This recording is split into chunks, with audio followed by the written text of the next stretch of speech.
And now for a read aloud of Johnny Appleseed.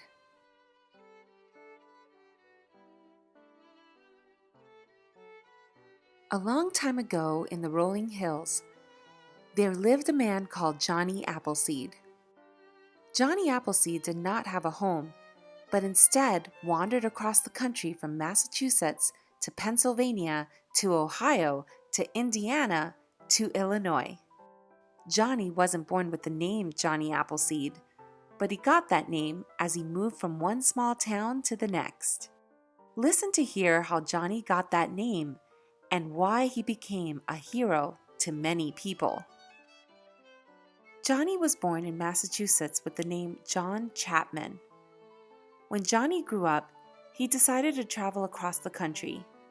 People could tell from Johnny's clothing that he was really very poor. His clothes were shabby, and he walked around barefoot, even in the winter. His hat was so threadbare that you could see his hair beneath it. But despite his loneliness and poverty, Johnny had a brave heart. He believed in the power of love. He loved all the people and all the animals he met along the way.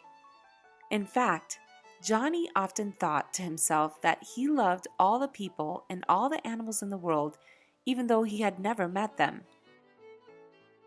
The people Johnny met along the way enjoyed his company. They would often invite him to share in a simple meal. Johnny would accept the invitation with a smile. After the meal, he would take out the one possession he owned that was worth anything: his violin. Then he would play for the people who had been kind to him. Sometimes his music was happy, and sometimes it was sad. People loved to hear Johnny play, whether his music was happy or sad. They said it soothed their soul and made them feel happier. Johnny lived most of his adult life this way. He wandered from place to place and survived as best he could. You might think that Johnny left no mark upon the land, or no great memory of his existence once he had passed away. After all, how could he have, as he was just a poor old man who wandered from place to place? But Johnny did indeed leave something of himself behind, something quite extraordinary, and something that would give him the name Johnny Appleseed. You see, as he traveled across the country from town to town and from farm to farm, he collected apple seeds. The apple seeds came from the apples kind strangers gave him to eat along the way. Johnny saved the seeds and planted them in the rich earth. He planted them here, there, and everywhere. When wintertime came and the earth was frozen, he saved the seeds in his pockets as if they were precious diamonds. Then, when springtime came again, he planted the seeds as he moved from place to place. Johnny hoped that one day orchards, or places where fruit trees grow, would eventually grow up from the rich soil and feed all the people and animals he loved so much. Johnny did this until his tired old body could plant no more. However, what Johnny hoped for came to pass.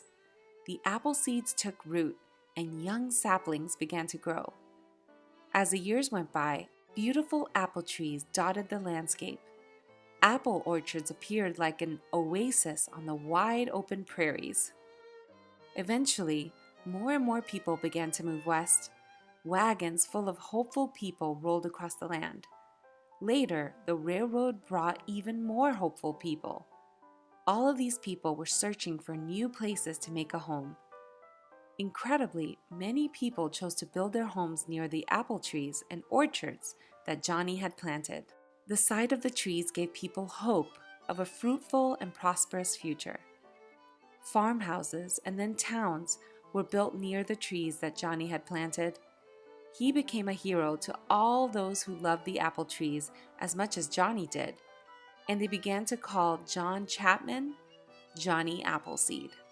As the years went by, people harvested the apples from the trees Johnny had planted and stored them away for the winter months. They made pies, apple butter, and jam.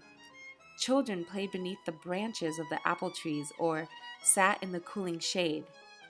These things happened because Johnny Appleseed had cared about all the people of the world, whether he knew them or not.